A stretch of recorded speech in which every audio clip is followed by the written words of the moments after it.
বিশ্বনবী যে সমস্ত খাদ্যগুলো পছন্দ করতেন হাদিসে এসেছে। বিশ্বনবী রুটি খেতেন, খেজুর খেতেন, খেজুর, খেজুর চিনেন, বালা, তামার, দুধ খেতেন, এই মধু খেতেন, জব খেতেন, বার্লি খেতেন, লাউ খেতেন, রুম্মান, ডালিম ফল, আনার ফল, আনার চিনেন, আনার, এই আনার খেতে পছন্দ করতেন বিশ্বনবী।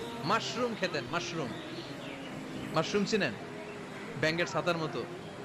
রেস্টুরেন্টে ইদানিং মাশরুমের স্যুপ পাওয়া যায়, এটা খাবেন। যাদের চোখের জ্যোতিতে সমস্যা, দৃষ্টিতে সমস্যা, খাবেন। হাদিসে এসেছে আল কামআতু মিনাল মান ওয়া মাউহা শিফাউন লিল আইন।